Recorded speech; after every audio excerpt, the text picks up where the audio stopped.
Boa noite, pessoal do terceiro período. Estamos para mais uma aulinha nossa aqui desse período de quarentena. E o assunto nosso de hoje é o inadimplemento das obrigações. Né? Adimplemento, como eu já disse para vocês, é cumprimento, é pagamento de uma obrigação. O inadimplemento é o oposto disso, é o não cumprimento da obrigação. E esse inadimplemento, ele pode ser absoluto ou ele pode ser relativo. Quando nós falamos em inadimplemento absoluto, quer dizer que o devedor não pagou, não cumpriu a obrigação no tempo, modo e lugar, e que essa obrigação, mesmo esse devedor tentando cumprir ela de modo tardio, ela não é mais útil para o credor. Já o inadimplemento relativo nós chamamos de mora. O que é a mora? É o cumprimento da obrigação em atraso, mas que ainda é útil para o credor. Então essa mora enseja no pagamento de juros moratórios, em algumas situações também cláusula penal. Bom,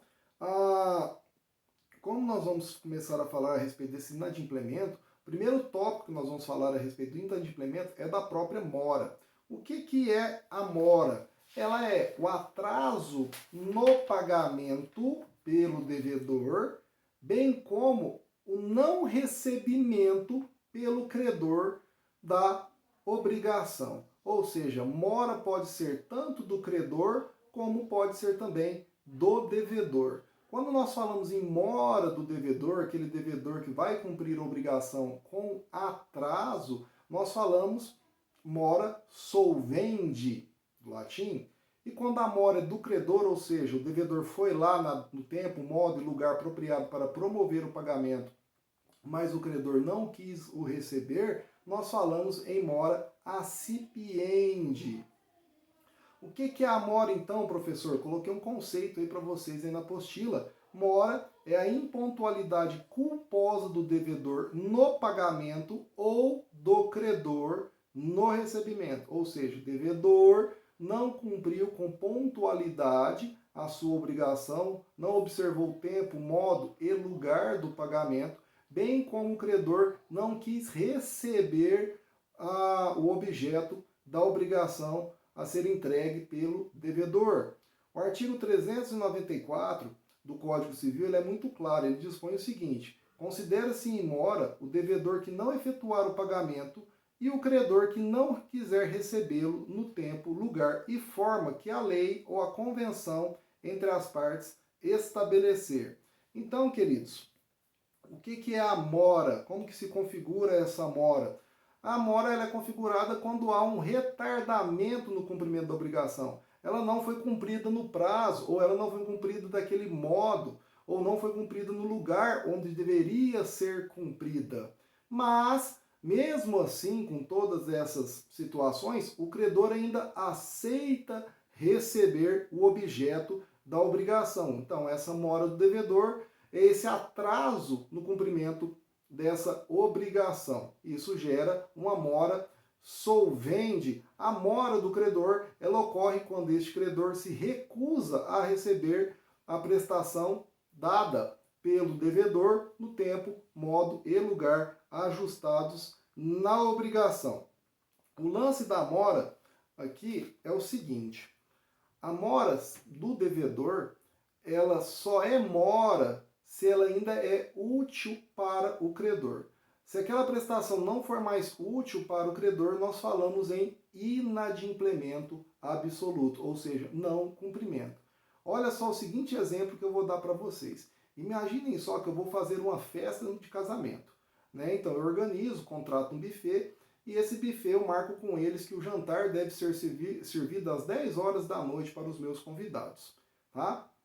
Então, se o buffet chega 10h30, 11 horas, tudo bem, a festa ainda está rolando, aceito o cumprimento da obrigação por eles. Caso eu me sinta que eu tive perdas e danos, posso cobrar eventuais perdas e danos em razão dessa mora que eles fizeram. Ou seja, a entrega da refeição ainda é útil para mim. Agora, pense, eu estou lá no casamento onde o jantar deveria ser servido às 10. 10 horas nada, 11 horas nada, meia-noite nada, 1 hora da manhã, meus convidados já foram embora, bem dizer, o casamento já acabou, chega o pessoal do buffet para entregar nas refeições. Ou seja, para mim, não tem mais interesse, não é mais útil o cumprimento daquela obrigação. Então, não estaremos mais falando de mora, e sim nós estaremos falando em inadimplemento absoluto, ou seja, o não pagamento, o não cumprimento da obrigação. E no caso de inadimplemento absoluto,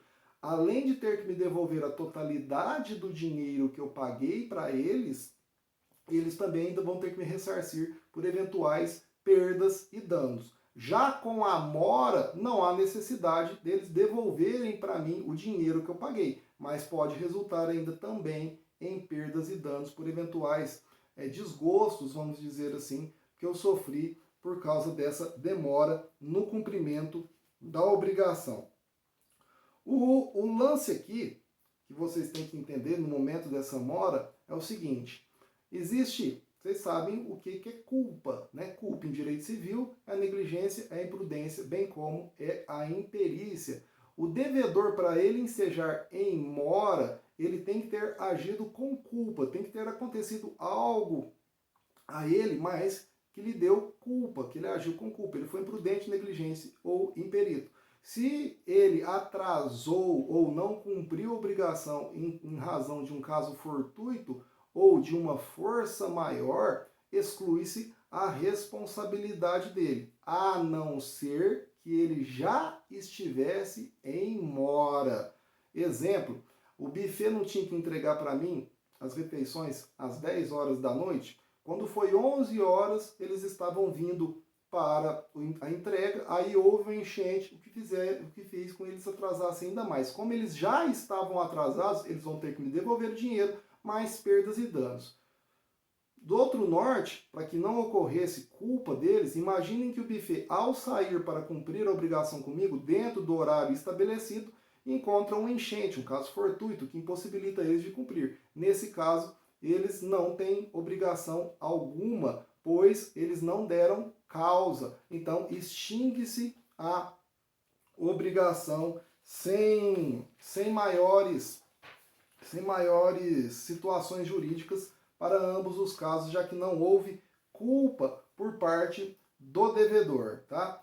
Efeitos da mora, só que aqui eu vou falar efeitos da mora do credor. O que é a mora do credor? Só lembrando, é quando o credor se recusa a receber o objeto da obrigação a ser entregue pelo devedor no tempo, modo e lugar ajustados. O credor se recusa. O que acontece com esse credor? Quais são os efeitos da mora do credor, da mora accipiendi? Primeiro, o credor em mora libera o devedor da responsabilidade pela conservação da coisa. Exemplo que eu gosto sempre de dar em sala de aula é o seguinte: imaginem só que eu tenho uma fazenda e um de vocês vai lá e me compra um cavalo e eu fico de levar o cavalo no dia seguinte para vocês e entregar na fazenda de vocês. No dia seguinte, conforme combinado, eu, Murilo, vou promover a entrega do cavalo. Chego lá, a fazenda está de porteira fechada e não há ninguém para receber o cavalo. Volto para minha fazenda com o devido cavalo. Primeiro efeito, no caso, essa mora é do credor, ele que não quis receber no tempo, modo e lugar ajustado da obrigação. Então o que ocorre? Ele me libera pela guarda e conservação da coisa. Se eu voltar para minha fazenda com este cavalo e durante a noite uma cobra entrar dentro da baia onde ele esteja e picar ele e ele vier a morrer, tranquilo, eu não tenho responsabilidade alguma. Eu, entre aspas, cumpri com a minha parte na obrigação. Quem não cumpriu foi o credor. Então, ele me exime dessa guarda e responsabilidade sobre a coisa. Segundo efeito, o credor em mora deve ressarcir o devedor com despesas pela conservação da coisa. Mesmo exemplo do cavalo, volto com ele lá para minha fazenda, a cobra pica ele, só que não leva ele à morte. Chamei um veterinário, aplicou remédios, tudo, o cavalo se salvou.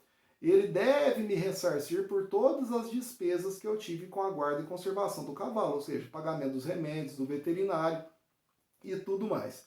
Terceiro efeito, obriga o credor a pagar um preço mais alto pela coisa, se a cotação subir. Isso aqui, meus filhos, esses 3 primeiros itens que eu falei para vocês, eles estão no artigo 400 do Código Civil, vocês vão dar uma olhadinha lá. Essa questão da obrigação do credor pagar preço maior pela coisa, se a cotação subir, só ocorre em coisas que têm cotação em bolsa de valores, tem cotação no comércio. Por exemplo, eu tinha que entregar 100 sacas de soja e naquele dia o credor não quis me receber. Passa-se alguns dias, ele falou, ô Murilo, eu estava viajando, não pude te receber, agora eu quero a soja. Só que a cotação da soja subiu. Nesse caso, eu posso pedir o pagamento pela diferença daqueles dias que eu fiquei com a soja, além de pedir também eventual ressarcimento pela guarda e conservação dessa soja, como eu dispus ali no efeito número 2. Quarto e último efeito, como a mora é do credor, não é justo que esse credor me cobre juros. Pensem da seguinte maneira, se eu tivesse pego um empréstimo com vocês de R$1.000 a juros de 10% ao mês, toda vez que eu fosse procurar vocês, às vezes seria interessante, caso vocês não estivessem precisando do dinheiro, vocês sumirem, não deixarem eu pagar. Assim eu ia criando, né, no primeiro mês 100, segundo mês 200, terceiro mês 300, e por aí, ou seja, minha dívida ia aumentando. Então, o último efeito é que o credor em mora, ele não pode cobrar juros do devedor, já que o devedor quer cumprir a obrigação. Quem está se negando a receber esse pagamento é o credor. Agora nós vamos finalmente para a nossa querida mora do devedor, a famosa mora solvente. Ela equipara-se ao inadimplemento, mas ela não é inadimplemento, já que ainda há um cumprimento útil para o nosso querido credor, tá bom? Caso não tiver mais utilidade esse cumprimento tardio da obrigação para o credor, nós deixamos de falar em mora solvente e nós estaremos falando em inadimplemento absoluto. Lembrando que o devedor em mora, se ele já estiver em mora, ele responde mesmo pelo caso fortuito e força maior. Agora, se o caso fortuito ou força maior aconteceu antes do início da mora do devedor, ele não responde por nada. No caso da mora se tornar inútil, né, se tornar um inadimplemento absoluto, além de devolver aquilo que eventualmente o credor pagou, o devedor também terá que arcar com perdas e danos. Mas se for útil, o credor recebe e o devedor só vai arcar com eventuais perdas e danos. Pressupostos da mora do devedor. Primeiro deles, crédito vencido, ou seja, para que eu esteja em mora, é óbvio que a minha obrigação já tem que estar vencida, né? Chegou o dia do pagamento, o lugar, o modo que eu deveria promover o pagamento, o cumprimento daquela obrigação, e eu não fiz no tempo, modo e lugar determinado. Então, a partir daquele momento, eu estou em mora, sou um devedor moroso. Segundo, culpa do devedor. Culpa, quando vocês já sabem direito civil, a culpa lato sensu é negligência, imprudência e imperícia, bem como até mesmo o dolo, tá? Então, a intenção, a negligência, a imprudência e a imperícia. Ou seja, tem que estar em culpa o devedor moroso. Se ele não tiver culpa, nós não falamos em mora, tá bom? Nós falamos em caso fortuito e força maior. E o terceiro pressuposto é a possibilidade de cumprimento tardio da obrigação com utilidade para o credor. Efeitos da mora do devedor, tal como tem para o credor, o devedor também. Primeiro efeito, o devedor responde pelos prejuízos causados, mais multa, juros, etc. Está lá no artigo 395. Óbvio, o devedor moroso, ele vai ter que arcar, né? Com juros, eventuais prejuízos, multa, correção monetária, se tiver eventual cláusula penal, ou seja, uma pena de multa, com essa pena de multa, em razão dessa mora dele. E lembrando que, como segundo efeito, o devedor já estando em mora, ele responde também pelo eventual caso fortuito ou força maior ocorridos. No caso do exemplo do cavalo, se eu deixo de levar o cavalo lá na fazenda e naquela noite o cavalo morre sobre a minha responsabilidade, né? no caso de uma picada de cobra, a gente pode falar que é um caso fortuito, eu respondo, eu terei que devolver o dinheiro que o credor me pagou e ainda vou responder por perdas e danos. Murilo, tem como remendar a mora? Tem como remediá-la? Tem. Isso chama purgar a mora. É a purgação da mora. Está lá no artigo 401 do Código Civil. Purgar, meus filhos, é remediar, tranquilizar, apaziguar. O que é a purgação da mora? Olha o que o artigo 401 fala. Purga-se a mora, inciso 1º, por parte do devedor, oferecendo este a prestação, mais a importância dos prejuízos decorrentes do dia da oferta. Ou seja, o devedor purga a mora, desde que seja útil para o credor, oferecendo aquilo que era devido e ressarcindo o credor por eventuais prejuízos que ele possa ter tido. Inciso 2º, por parte do credor, aí nós já estamos falando de mora acipiendi, oferecendo este a receber o pagamento e sujeitando-se aos efeitos da mora até a mesma data. Ou seja, o credor, mesmo moroso, mesmo em atraso, aceita receber aquilo e eventualmente ele terá que arcar com eventuais despesas que o devedor teve com guarda e conservação da coisa. E se a coisa tiver cotação, ele terá que pagar essa diferença caso o preço subir, conforme dispõe o artigo 400 do Código Civil, e ele é impedido de cobrar juros por esse período moroso. Essa, então, é a purgação da mora pelo credor e pelo devedor. Próxima aula, nós falaremos a respeito do inadimplemento e também sobre juros legais.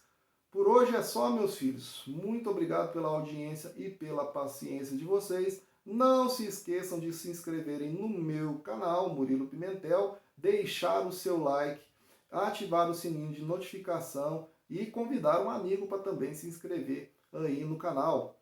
Um grande abraço e até a próxima!